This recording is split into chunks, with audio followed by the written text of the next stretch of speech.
Hi, it's me again with CorelDraw tips and tricks. And I did a video the other day about the contour tool on a Word. And somebody asked the question, why can't you just use the boundary tool?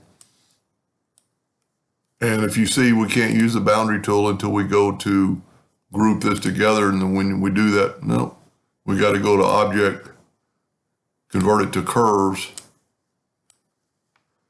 And I'm going to mess up here because when I go to ungroup it, the boundary tool comes up. The reason you can't use the boundary tool to expand like you could the contour, so I'm going to put a boundary around that.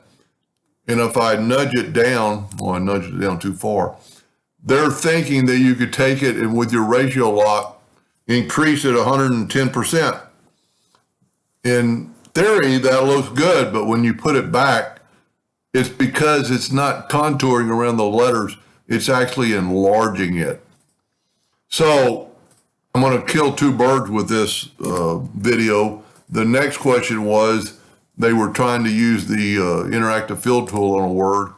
So we're going to left click, right click, and turn this into an outline, and we're actually going to group it together. So our contour tool will work. We're going to go to effects and contour, and we're going to contour the outside with rounded corners 1/4 of an inch. Now, this is where their problem is kind of, if we go to object and break the contour apart, I'm going to change my nudge to like 2 inches, and I'm going to nudge the contour out of the way, double, and then I'm going to go up to object and break the contour apart. Then I can grab these inner spots and delete them. Their question was, if they take the Smart Fill tool and set it on a color, let's just use that color right there, and then fill in these spots, even though you take it and group that together. So I'm going to click on that, holding down the shift. So now I've got 3 items selected, the inner part. I'm going to go to Object and Group.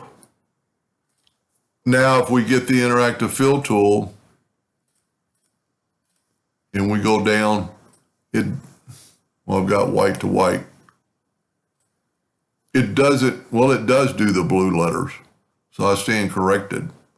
A lot of times what you have to do, and the way I've always done it and actually prefer to do it, is to don't do all this and just take your contour, nudge it out of the way, turn it blue, take away the outline. Well, we don't have to take away the outline, but we will. And then put it back up. And then you can take your text, fill it in with black, and then grab your new blue contour, which has the fill in it everywhere, and just grab your contour and do the same thing, and then put a blue on it. And it does the interior letters also, because it's actually all one color. And you could play around with this quite a bit, make it red up top. Let's put a blue in the middle, and have some pretty neat looking stuff. Anyway, I hope that answered their question, and thank you for watching.